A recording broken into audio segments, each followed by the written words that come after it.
আসসালামু আলাইকুম রহমতুল্লাহি ওবরাকাতুহ। আলহামদুলিল্লাহি ওয়াহদা ওয়াসসালাতু ওয়াসসালামু আলা মান লা নাবিয়্যা বা'দা ওয়া আলা আলিহি ওয়া সাহবিহি ওয়া মাওয়ালা।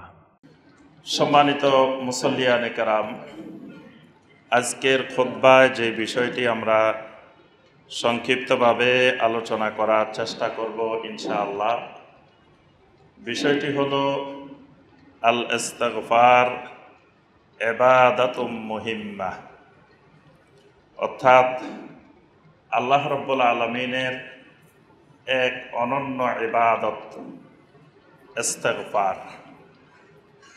আল্লাহ সুবহানাহু ওয়া তাআলার অনেকগুলো ইবাদতের মধ্য থেকে একটি গুরুত্বপূর্ণ ইবাদতের নাম ইস্তিগফার।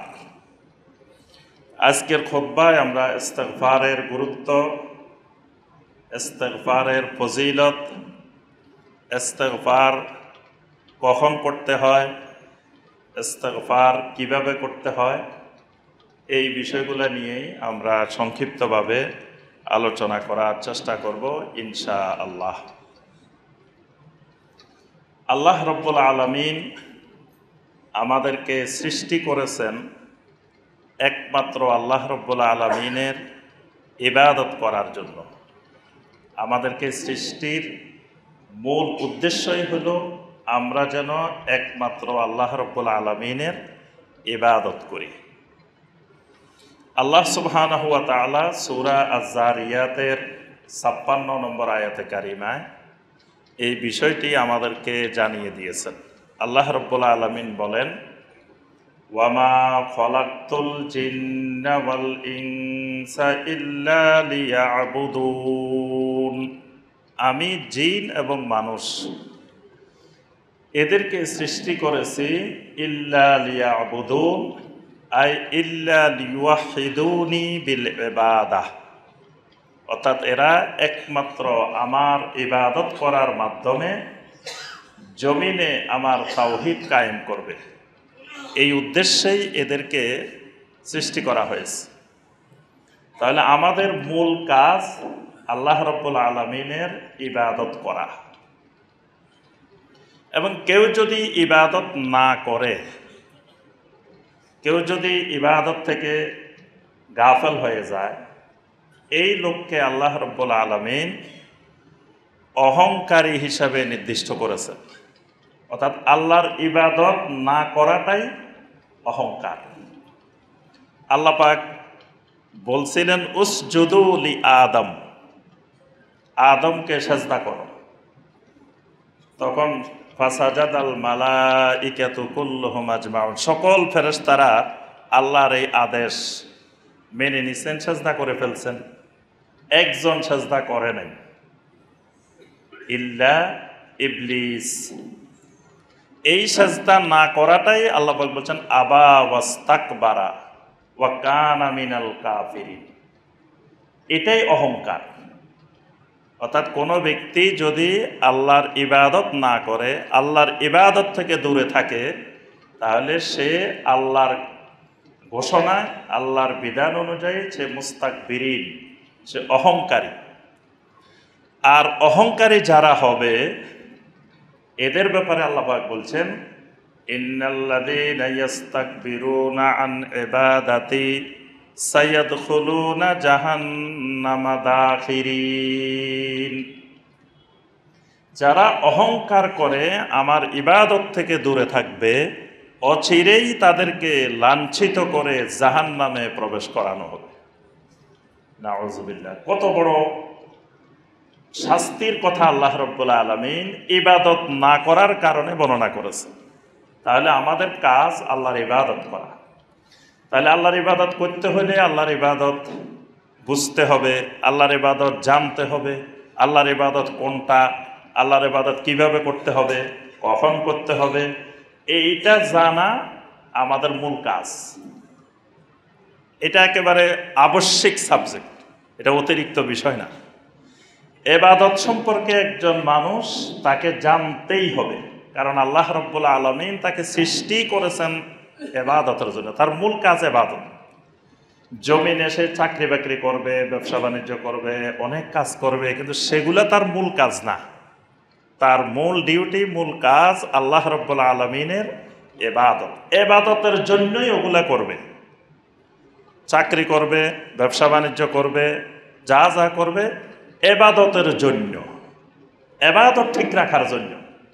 এখন ওগুলা করতে যায় যদি ইবাদতেই গাফেল হয়ে যায়, তাহলে ওই চাকরি, ওই ব্যবসা, ওই কাজ মুমিনের জন্য হারাম। যেই কাজ মুমিনকে আল্লাহর ইবাদত থেকে গাফেল করে দেয়। আল্লাহ রাব্বুল আলামিনের অনেকগুলো ইবাদতের মধ্য থেকে গুরুত্বপূর্ণ একটি ইবাদত ইস্তিগফার। ইস্তিগফার মানে কি? ইস্তিগফার মানে হলো আল্লাহ রাব্বুল আলামিনের কাছে ক্ষমা প্রার্থনা করা, ক্ষমা চাওয়া, মাগফিরাত চাওয়া। সবসময় আল্লাহ রাব্বুল আলামিনের কাছে ক্ষমা চাইতে থাকা, এটার নাম ইস্তিগফার। তো ক্ষমা কেন চাইবে? খালি যে ভুল করলে, গুনাহ করলে ক্ষমা চাইবে তা না, আল্লাহর ইবাদত করার পরেও ক্ষমা চাইবে। এজন্য দেখবেন ফরজ সালাতের সালাম ফিরানোর পরে কি বলতে হয়? আস্তাগফিরুল্লাহ, আস্তাগফিরুল্লাহ, আস্তাগফিরুল্লাহ, 3 বার। তো এখন প্রশ্ন হইতে পারে, আমি তো সালাত আদায় করছি, ভালো কাজ করছি, ভালো কাজ শেষ করি কেন আস্তাগফিরুল্লাহ? তার অর্থ হলো এই কাজটা, এই সালাতটা যেভাবে আদায় করার কথা ছিল আমি সেভাবে আদায় করতে পারিনি, আমার অপারগতা, আমার দুর্বলতা। তাহলে আল্লাহর ইবাদত করার পরেও ইস্তিগফার করতে হয়, আবার আল্লাহর ইবাদতের লঙ্ঘন করলেও ইস্তিগফার করতে হয়। ইস্তিগফারটা একটা আল্লাহ রাব্বুল আলামিনের বিশেষ ইবাদত।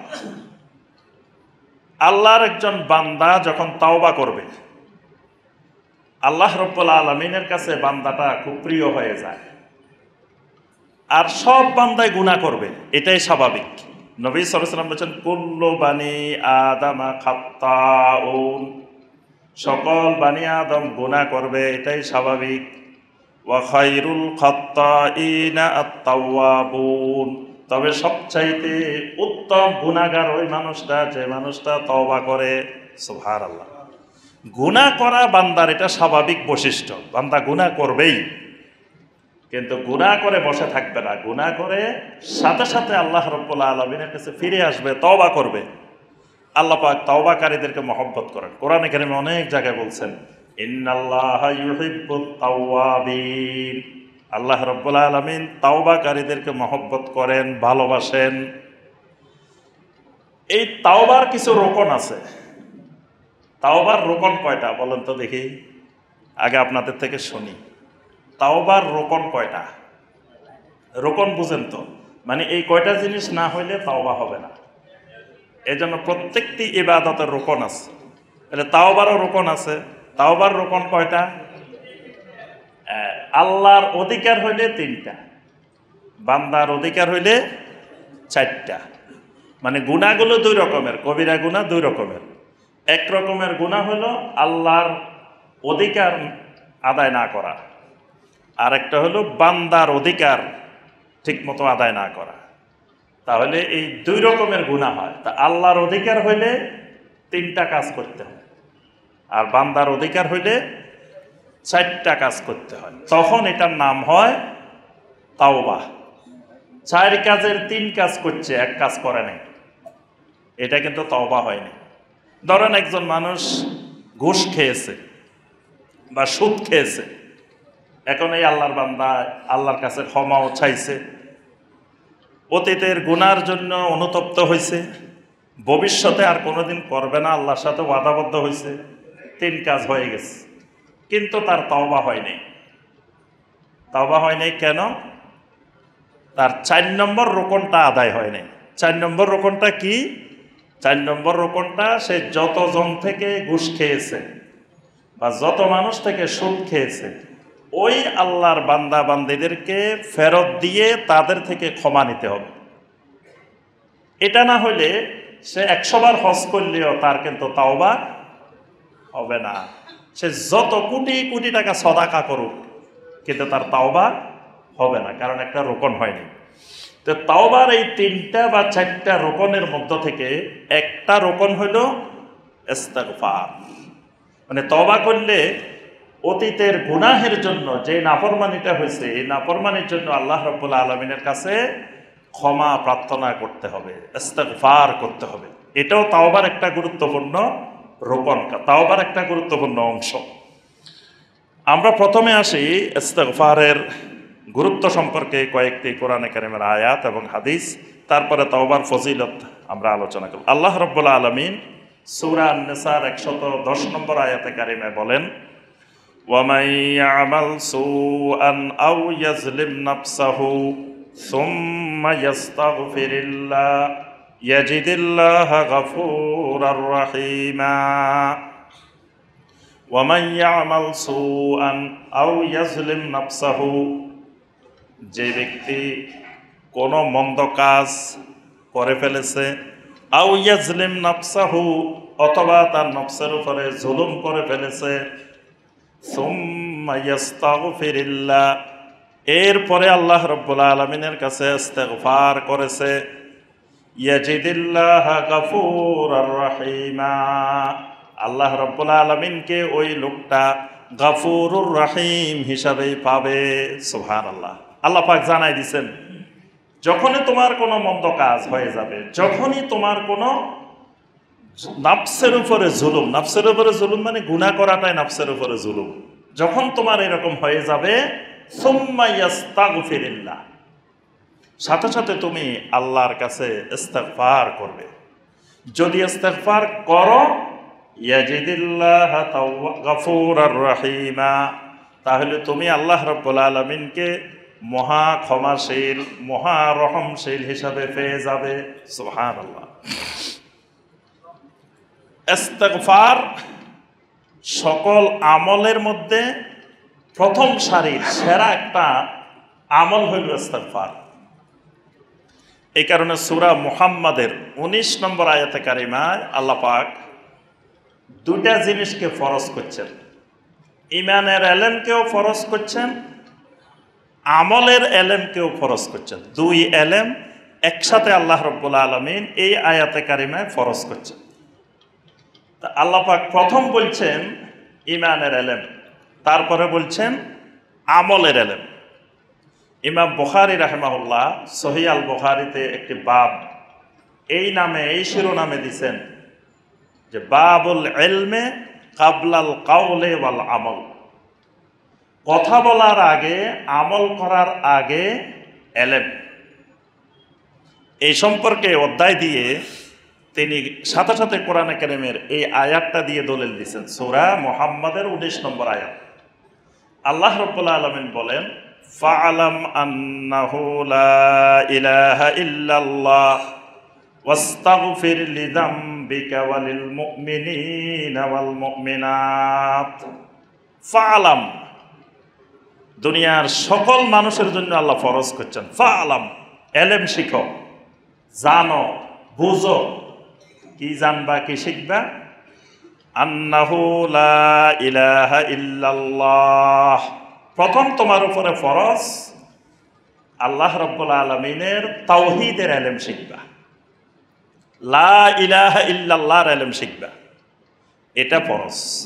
এসএসসি পাস করা, এইচএসসি পাস করা, ডিগ্রি পাস করা, ডক্টরেট করা, দাওরা পাস করা, এগুলা কোনোটাই ফরজ না।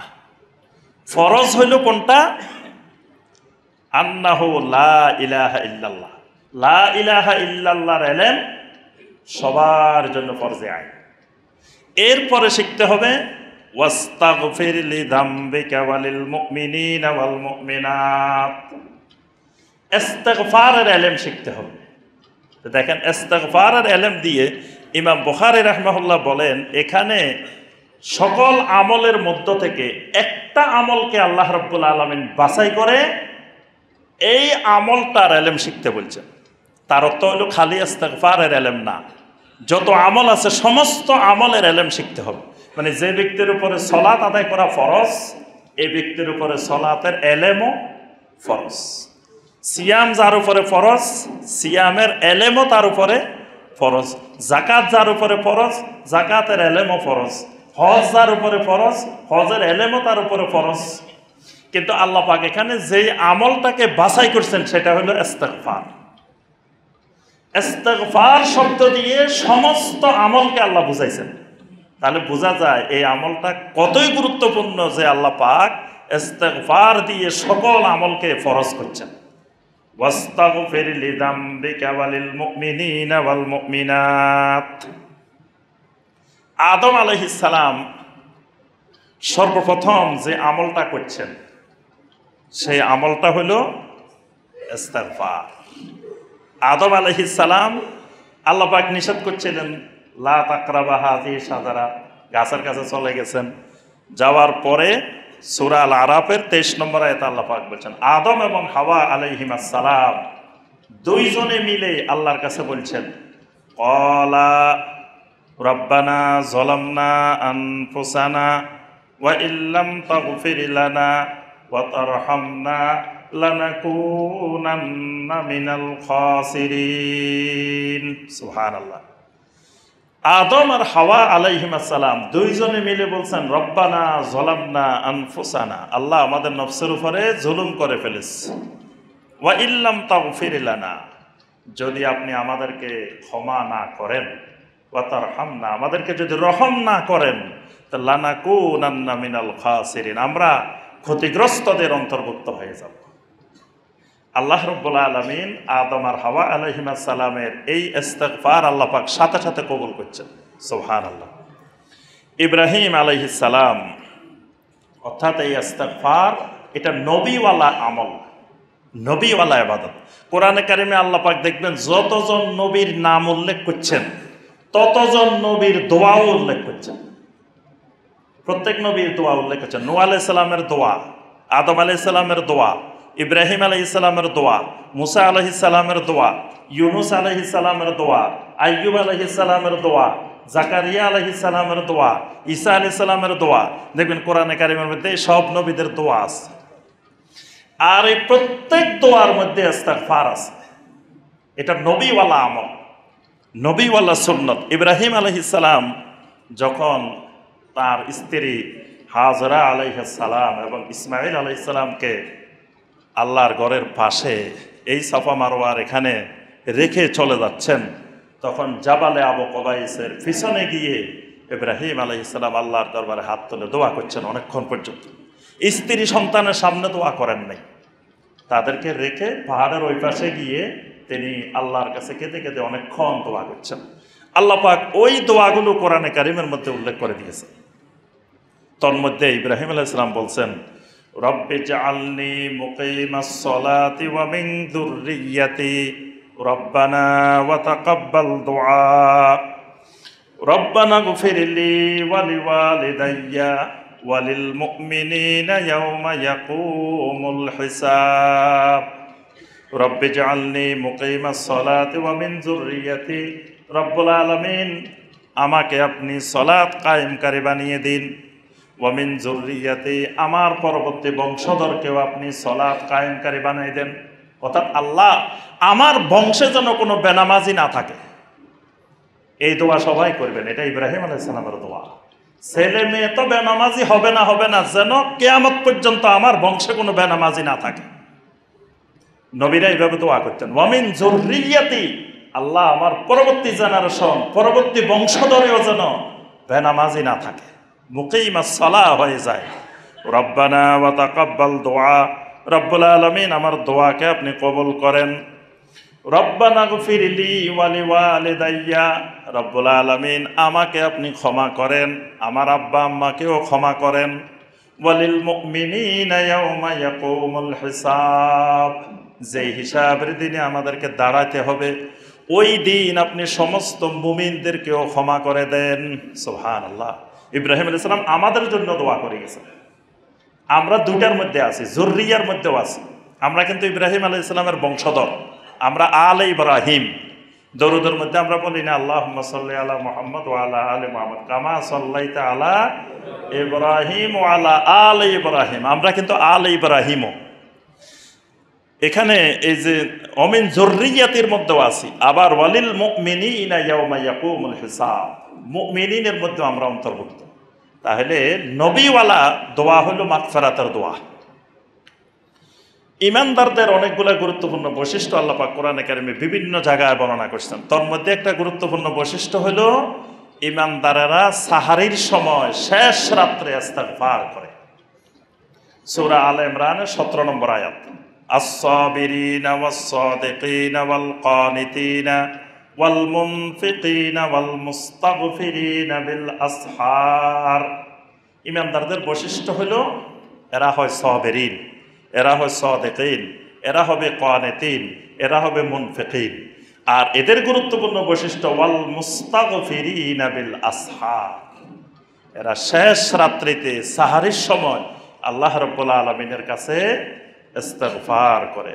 এই আয়াতের তাফসীরে ইমাম ইবনে কাইয়িম রাহিমাহুল্লাহ বলেন, কোরআন হাদিসের দৃষ্টিতে বোঝা যায় আরবাআতুন তাজলিবুর রিজিক, কেউ যদি তার রিজিক বাড়াইতে চায় তো 4টা আমল তার রিজিককে বাড়াই দিবে, তার রিজিকের মধ্যে বরকত এনে দিবে। 4টা কাজ।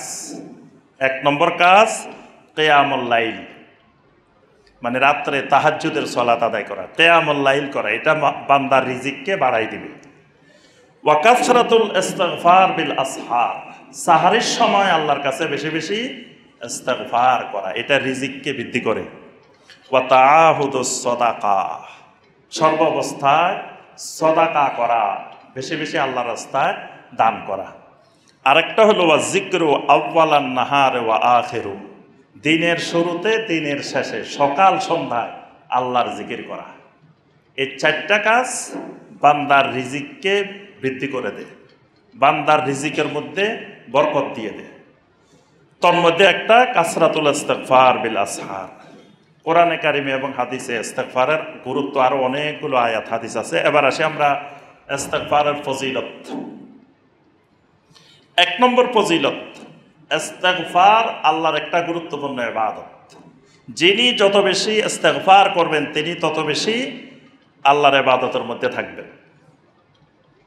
এজন্য সারাক্ষণ আস্তাগফিরুল্লাহ ওয়া আতুবু ইলাই, আস্তাগফিরুল্লাহ ওয়া আতুবু ইলাই, আস্তাগফিরুল্লাহ ওয়া আতুবু ইলাই, আস্তাগফিরুল্লাহাল আযীম আল্লাযী লা ইলাহা ইল্লা হুয়াল হাইয়ুল কাইয়্যুম ওয়া আতুবু ইলাই। একেবারে সংক্ষিপ্ত ইস্তিগফার হলো রব্বিগফিরলি রব্বিগফিরলি রব্বিগফিরলি রব্বিগফিরলি, এটা হলো একবারে সবচেয়ে ছোট ইস্তিগফার। আর আস্তাগফিরুল্লাহ আস্তাগফিরুল্লাহ আস্তাগফিরুল্লাহ, এটা হলো সবচাইতে ছোট্ট ইস্তিগফার। আর সবচাইতে বড় ইস্তিগফার কোনটা? সাইয়্যিদুল ইস্তিগফার। সাইয়্যিদুল ইস্তিগফার এত ফজিলত, আল্লাহু আকবার। আল্লাহ রাসূল সাল্লাল্লাহু আলাইহি ওয়াসাল্লাম বলেন, যে ব্যক্তি সকাল বেলায় সাইয়্যিদুল ইস্তিগফার পড়বে, মুকিনান বিহা, ইয়াকিনের সাথে সাইয়্যিদুল ইস্তিগফার পড়বে সকাল বেলায়, ফামাতা মিন ইয়াউমিহি ক্বাবলা ইউমসিয়া, সন্ধ্যার আগে ওই দিনে যদি লোকটা মারা যায়, ফাহুয়া মিন আহলিল জান্নাহ, লোকটা জান্নাতবাসী হবে। সুবহানাল্লাহ। সন্ধ্যায় যদি সাইয়্যিদুল ইস্তিগফার পড়ে, সকালের আগে যদি মারা যায়, ফাহুয়া মিন আহলিল জান্নাহ, লোকটা আহলুল জান্নাহ হবে, জান্নাতবাসী হবে। সুবহানাল্লাহ। তাহলে এই ছোট ইস্তিগফার থেকে শুরু করে বড় ইস্তিগফার পর্যন্ত এই ইস্তিগফারগুলো দিনে যতবার পারা যায় ততবার পড়তে হবে, গণার দরকার নেই। অগণিত অসংখ্য গণতে হবে, গুনাহ, নেকির কাজ গণা দরকার নেই। আব্দুল্লাহ ইবনে মাসউদ রাদিয়াল্লাহু তাআলা আনহু সবসময় বলতেন, ফাউদ্দু সাইয়্যাতিকুম, তোমরা বসে বসে গুনাহগুলা গণো, আজকে কয়টা গুনাহ করছো এটা গণো, তোমার হায়াতের মধ্যে কয়টা গুনাহ করছো এটা গণো। কিন্তু আমরা গুনাহ গণি না। তাসবিহ একটা হাতের মধ্যে মানুষকে দেখাই, আমি খুব আল্লাহওয়ালা বুজুর্গ মানুষ, আমার সাথে কথাও বলতেছে, তাসবিহও টানতেছে। বুজুর্গ মানুষ দেখবে হাত তাসবিহ নিয়ে নিয়ে হাতে মানুষকে বুঝাইতে চায়, উনি আল্লাহর জিকির করে সারাদিন। তো এই তাসবিহ গণার দরকার নাই, অগণিত ইস্তিগফার, অগণিত। যেখানে শুধু নবী সাল্লাল্লাহু আলাইহি ওয়াসাল্লাম সংখ্যা নির্ধারণ করে দিয়েছেন ওগুলা গুনতে হবে, এবং ওগুলা খালি গণলে হবে না, খুব মনোযোগের সাথে গুনতে হবে, কারণ শয়তান ওখানে আপনাকে সংখ্যা ঠিক রাখতে দিবে না। যেমন ফরজ সালাতের পরে 33 বার সুবহানাল্লাহ, এখানে শয়তান হয় 34 বার বানায় দিব, না 32 বার বানায় দিব। এটা যদি খুব মনোযোগের সাথে আপনি না পড়েন 33 হবে না। কারণ 33 হইলে নবী সাল্লাল্লাহু আলাইহি ওয়াসাল্লাম যে ফজিলতের কথা বলছেন, আপনি তো সেই ফজিলত পাই যাবেন। তো তাহলে শয়তানের কাজ কি, তার ডিউটি কি? তার ডিউটিটাই হলো আপনাকে ফজিলত থেকে বঞ্চিত করা। তো এই জন্য হয় 32 হবে, না হয় 34 হবে, যদি আপনি অত্যন্ত মনোযোগের সাথে তাসবিহগুলো গণনা না করেন। আর বাকি সময় যেগুলো নবী সাল্লাল্লাহু আলাইহি ওয়াসাল্লাম সংখ্যা বলেন নাই, এগুলো গণনার দরকার নাই, এগুলো অগণিত, এগুলো আল্লাহর ফেরেশতারা গণবেন, তারা লিখবেন, তাদের ডিউটি এটা। আমার কাজ হলো শুধু অগণিতবার আল্লাহর জিকির করা, তাসবিহগুলো বলা, ইস্তিগফারও অগণিতবার। তাহলে 1 নম্বর, যত ইস্তিগফার বলবো তত আল্লাহর ইবাদত হবে, এটা একটা আল্লাহর গুরুত্বপূর্ণ ইবাদত। 2 নম্বর, যতবার ইস্তিগফার করব আল্লাহ পাক আমার গুনাহ মাফ করবেন। সুবহানাল্লাহ। সূরা নূহের 10 নম্বর আয়াত, ফাকুলতু আস্তাগফিরু রাব্বাকুম ইন্নাহু কানা গাফফারা। নূহ আলাইহিস সালাম বারবার তার জাতিকে বলতেন যে ইস্তাগফিরু রাব্বাকুম, ও আমার কওমের লোকেরা, বেশি বেশি তোমাদের রবের ইস্তিগফার করো, ইন্নাহু কানা গাফফারা, ইস্তিগফার করলে আল্লাহ তোমাদেরকে ক্ষমা করে দিবেন। কারণ আল্লাহ হইলেন গাফফার, মহা ক্ষমাকারী। তাহলে 2 নম্বর ফজিলত ইস্তিগফারের মাধ্যমে গুনাহ মাফ। 3 নম্বর ফজিলত, যে কওমের লোকেরা ইস্তিগফার করবে আল্লাহ রাব্বুল আলামিন ওই কওমের উপরে আল্লাহর রহমতের বৃষ্টি দিবেন। অনাবৃষ্টিও হবে না, অতিবৃষ্টিও হবে না, রহমতের বৃষ্টি যতটুকু দরকার আল্লাহ পাক ততটুকু দিবেন। সূরা নূহের 12 নম্বর আয়াত, 11 নম্বর আয়াত আল্লাহ পাক বলছেন, ইউরসিলিস সামাআ আলাইকুম মিদরারা, ইস্তিগফার করলে তোমাদের উপরে মুষলধারে আল্লাহর পক্ষ থেকে রহমতের বৃষ্টি নাজিল হবে। 4 নম্বর, আল্লাহ পাক সন্তান সন্ততি জনবল সম্পদের মধ্যে বরকত দিয়ে দিবেন। সূরা নূহের 12 নম্বর আয়াত, ওয়া ইউমদিদকুম বিআমওয়ালিন ওয়া বানিন, তোমাদের সম্পদের মধ্যে জনবলের মধ্যে আল্লাহ রাব্বুল আলামিন বরকত দিবেন, সম্প্রসারিত করে দিবেন। 5 নম্বর যেই বরকত, সেটি হলো আল্লাহ পাক নহর প্রবাহিত করে দিবেন, সুন্দর সুন্দর বাগান দিয়ে দিবেন। অর্থাৎ বান্দার ফসলের মধ্যে, ক্ষেত খামারের মধ্যে, রিজিকের মধ্যে আল্লাহ পাক সমৃদ্ধি ঘটাই দিবেন ইস্তিগফারের দ্বারা। আল্লাহ পাক এটাও ওয়াদা করছেন সূরা নূহের 12 নম্বর আয়াত, ওয়া ইয়াজআল লাকুম জান্নাতিন ওয়া ইয়াজআল লাকুম আনহারা, আল্লাহ পাক তোমাদেরকে সুন্দর সুন্দর বাগান, সুন্দর সুন্দর নহর ব্যবস্থা করে দিবেন। সুবহানাল্লাহ। 6 নম্বর, যত বালা মুসিবত বিপদ আপদ আছে আল্লাহ রাব্বুল আলামিন ইস্তিগফারের মাধ্যমে দূর করে দিবেন। সূরা আল আনফালের 33 নম্বর আয়াত, ওয়া মা কানাল্লাহু মুআযযিবাহুম ওয়া হুম ইস্তাগফিরুন, যারা ইস্তিগফার করতে থাকে আল্লাহ পাক তাদের উপরে আযাব নাজিল করেন না। যারা ইস্তিগফার করবে আল্লাহ পাক তাদের উপরে আযাব নাজিল করবেন না। তাহলে বালা মুসিবত থেকে মুক্ত থাকা, বালা মুসিবত দূর হওয়ার মাধ্যম হলো বেশি বেশি ইস্তিগফার করা। 7 নম্বর, আল্লাহর রহমত পাওয়ার মাধ্যম ইস্তিগফার। যিনি যত বেশি ইস্তিগফার করবেন তিনি তত বেশি আল্লাহর পক্ষ থেকে রহমত পাবেন।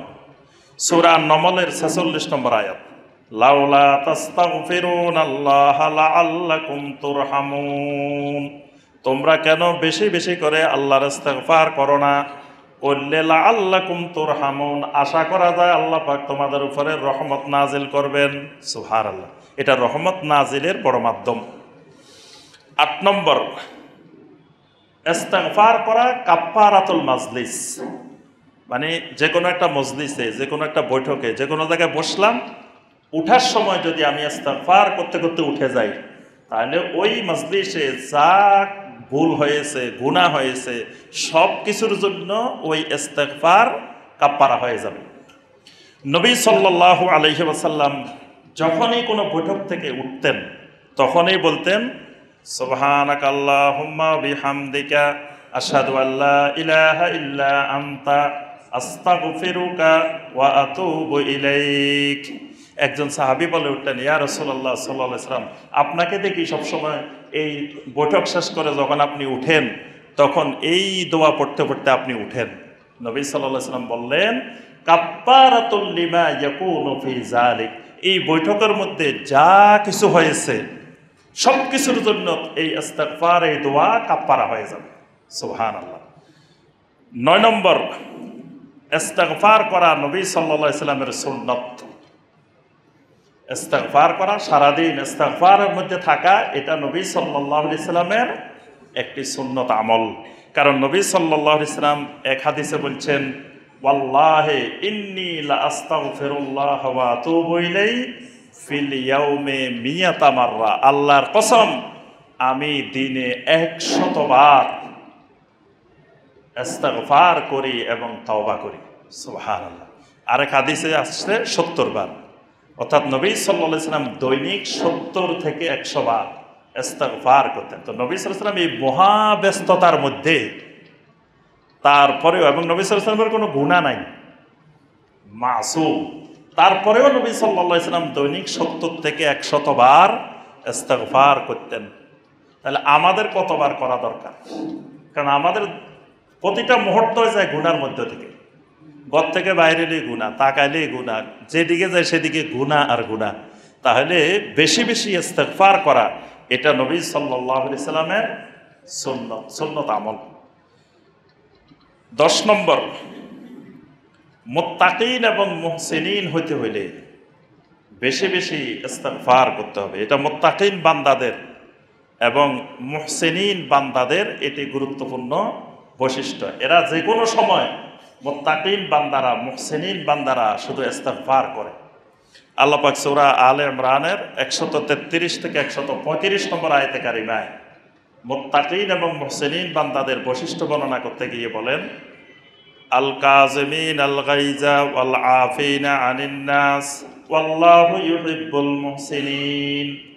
মুহসিনিন বান্দারা, প্রথমে আল্লাহ পাক কয়েকটা বৈশিষ্ট্য বলছেন যে এরা সবসময় নিজের রাগকে, ক্রোধকে সংবরণ করে, মানুষকে ক্ষমা করে, এরা মুহসিনিন। এরপর আল্লাহ পাক বলছেন, ওয়াল্লাযীনা ইযা ফাআলু ফাহিশাতান আও যালামু আনফুসাহুম ফাস্তাগফিরুল্লাহ ওয়া মান ইয়াগফিরুয যুনুবা ইল্লাল্লাহ। আল্লাহ পাক বলেন, এরা যখনই, এই মুহসিনিন বান্দারা যখনই কোনো অশ্লীল কাজ করে ফেলে বা নফসের উপরে জুলুম করে ফেলে, ফাস্তাগফিরুল্লাহ, সাথে সাথে তারা আল্লাহ রাব্বুল আলামিনের কাছে ইস্তিগফার করে, ক্ষমা চাওয়া শুরু করে দেয়। ওয়া মান ইয়াগফিরুয যুনুবা ইল্লাল্লাহ, আল্লাহ ছাড়া আর কে আছে বান্দার গুনাহগুলোকে ক্ষমা করে দিতে পারে? অর্থাৎ মুহসিনিন বান্দারা যখনই ক্ষমা চায় আল্লাহ ক্ষমা করে দেন। সুবহানাল্লাহ।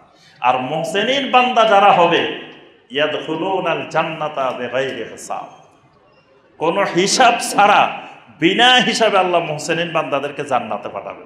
সুবহানাল্লাহ। মুত্তাকিনদের হিসাব হবে, তবে সহজ হিসাব, হিসাবান ইয়াসীরা। যারা মুহসিনিন, তাদের হিসাবে নাই, তাদেরকে আল্লাহ রাব্বুল আলামিন বিনা হিসাবে মুহসিনিন বান্দাদেরকে জান্নাত দিবেন। আর মুহসিনিন বান্দার বৈশিষ্ট্য হলো এরা বেশি বেশি করে ইস্তিগফার করে, সবসময় এদের জবান দিয়ে ইস্তিগফার বের হয়। কখন কখন ইস্তিগফার করব? প্রথম কথা, সার্বক্ষণিক, সবসময় ইস্তিগফার, যে কোনো মুহূর্তে। মানে আল্লাহর জিকিরের মধ্যে আছে ইস্তিগফার, আল্লাহর জিকির একটা গুরুত্বপূর্ণ আল্লাহর জিকির। কিছুক্ষণ আমি পড়লাম সুবহানাল্লাহি ওয়া বিহামদিহি সুবহানাল্লাহিল আযীম, কিছুক্ষণ পড়লাম সুবহানাল্লাহি ওয়াল হামদুলিল্লাহি ওয়া লা ইলাহা ইল্লাল্লাহ আল্লাহু আকবার, কিছুক্ষণ পড়লাম সাল্লাল্লাহু আলাইহি ওয়াসাল্লাম, সাল্লাল্লাহু আলাইহি ওয়াসাল্লাম দরুদ পড়লাম, এটাও আল্লাহর জিকির। কিছুক্ষণ আস্তাগফিরুল্লাহ ওয়া আতুবু ইলাইহি, আস্তাগফিরুল্লাহ ওয়া আতুবু ইলাইহি, এটাও আল্লাহর জিকির। এইভাবে সারাক্ষণ আল্লাহর জিকিরের মধ্যে থাকা। আর বিশেষ করে কোনো গুনাহ করে ফেললে কাল বিলম্ব না করে আল্লাহ রাব্বুল আলামিনের কাছে ক্ষমা চাইতে থাকা, ইস্তিগফার করতে থাকা। যে কোনো আমলে সালেহ, ভালো কাজ করার পরেও বেশি বেশি ইস্তিগফার করতে হবে।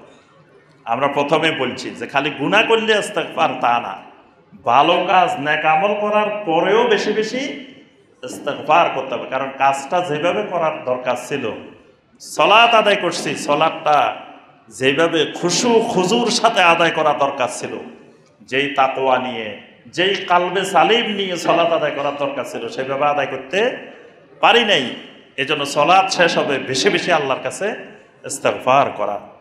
এরপরে বিশেষ করে সাহারির সময় শেষ রাত্রিতে আল্লাহ রাব্বুল আলামিনের কাছে বেশি বেশি ইস্তিগফার করা, কারণ এটি ইমানদারের বৈশিষ্ট্য। ওয়াল মুস্তাগফিরিনা বিল আসহার, এরা সাহারির সময় সব মানুষ ঘুমায় থাকে, কিন্তু এরা আল্লাহর কাছে ইস্তিগফার করতে থাকে। আর নবী সাল্লাল্লাহু আলাইহি ওয়াসাল্লাম আরেকটা হাদিসে বলছেন যে তুমি আল্লাহর কাছে ইস্তিগফার করতে থাকো যখন সব মানুষেরা গাফেল থাকে। তাদখুলুল জান্নাতা বিসালাম, শান্তির সাথে নিরাপত্তার সাথে তুমি জান্নাতে ঢুকে যাও। সুবহানাল্লাহ। এবার আসেন ইস্তিগফার কিভাবে করব। ইস্তিগফার একটা তো বলছি আমভাবে সবসময় ইস্তিগফার, তো কিছু কিছু ইস্তিগফার শব্দগুলা নবী সাল্লাল্লাহু আলাইহি ওয়াসাল্লাম শিখিয়ে দিয়েছেন, এই শব্দগুলাতে ইস্তিগফার করা। আবার কিছু কিছু সময় আছে ওই শব্দে দরকার নাই, নিজের ভাষায় নিজে যেমনে পারি বাংলা ভাষায় ওইভাবে ইস্তিগফার করা। মানে গুনাহ করছে, এখন গুনার জন্য নিজের ভাষায় নিজের বাংলা ভাষায় আল্লাহর কাছে ইস্তিগফার করা, আল্লাহর কাছে ক্ষমা চাওয়া। আর কিছু কিছু সময় নবী সাল্লাল্লাহু আলাইহি ওয়াসাল্লামের শেখানো পদ্ধতিতে ইস্তিগফার করা, যেমন সাইয়্যিদুল ইস্তিগফার। সাইয়্যিদুল ইস্তিগফার কিভাবে হবে তো নবী সাল্লাল্লাহু আলাইহি ওয়াসাল্লাম শিখাই দিয়েছেন।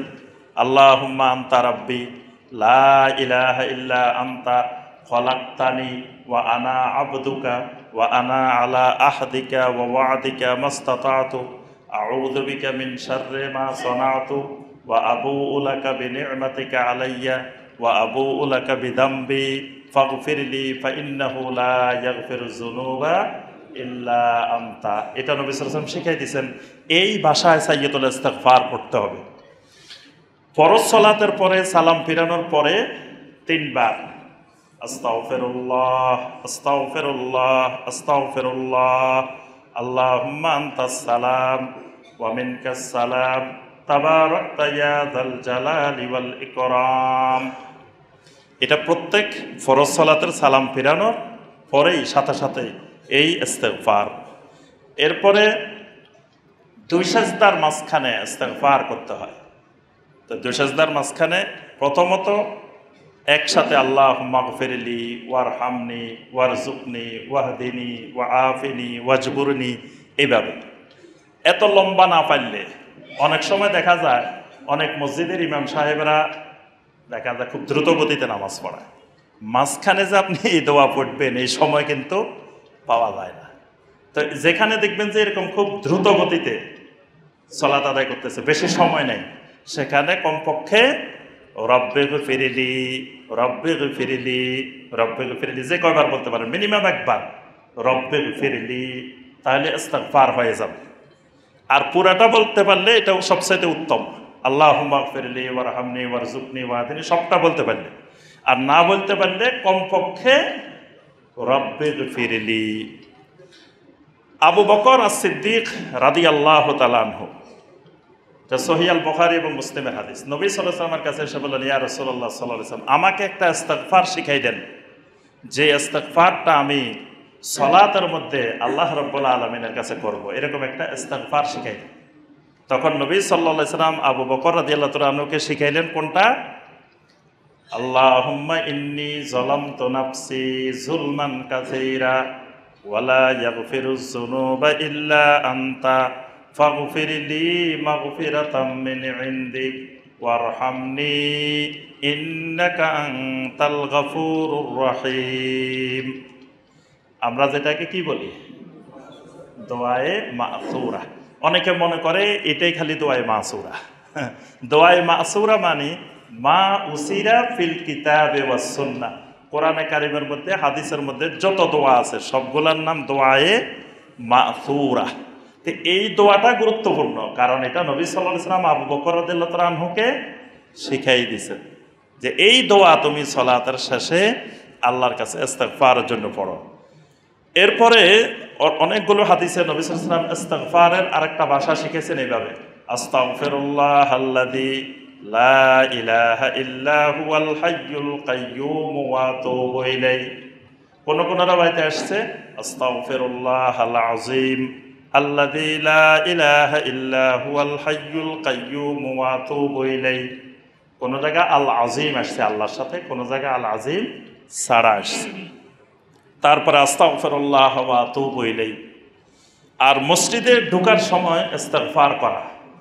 মসজিদে ঢোকার সময় বিসমিল্লাহ ওয়াসসালাতু ওয়াসসালামু আলা রাসূলিল্লাহ আল্লাহুম্মা ইফতাহ লি আবওয়াব রাহমাতিক আল্লাহুম্মা গফিরলি যুনুবি আল্লাহুম্মা গফিরলি যুনুবি। মসজিদে ঢুকেই প্রথমে ইস্তিগফার করা যায়, আল্লাহুম্মা গফিরলি যুনুবি, আয় আল্লাহ আমার গুনাহগুলো ক্ষমা করে দেন, মাফ করে দেন। তারপরে আউযু বিল্লাহিল আযীম ওয়া বিওয়াজহিল কারীম ওয়া সুলতানিহিল কাদীম মিনাশ শাইতানির রাজীম। এটা হলো মসজিদে ঢোকার দোয়া। তাহলে মসজিদে ঢুকেও ইস্তিগফার করা, এইভাবে প্রতিনিয়ত সবসময় এগুলা হলো এই নবী সাল্লাল্লাহু আলাইহি ওয়াসাল্লামের শেখানো এই শব্দে আল্লাহর জিকিরের মতোই সবসময় ইস্তিগফার করা। আর যেটা আমি একটা গুনাহ করে ফেলছি, অন্যায় করে ফেলছি, ভুল করে ফেলছি, এইগুলোর পাশাপাশি আমার নিজের ভাষায় আল্লাহর কাছে কান্নাকাটি করে ক্ষমা চাওয়া, মাপ চাওয়া, এটাও ইস্তিগফার। এই কারণে সবসময় একজন মুমিন ইস্তিগফারের মধ্য দিয়েই তার ইবাদতের মধ্য দিয়ে অতিবাহিত করতে হবে। এটা আল্লাহর পক্ষ থেকে শেখানো বান্দার প্রতি বিরাট এক রহমত। এমন এক ইবাদত আল্লাহ শিখাই দিয়েছেন যে বান্দা গুনাহ করে এই ইস্তিগফার করবে, আল্লাহ রাব্বুল আলামিন ক্ষমা করে দিবেন।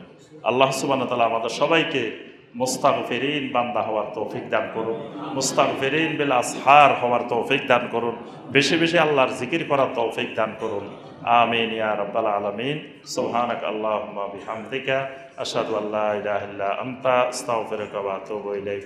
আসসালামু আলাইকুম ওয়া রাহমাতুল্লাহি ওয়া বারাকাতুহু।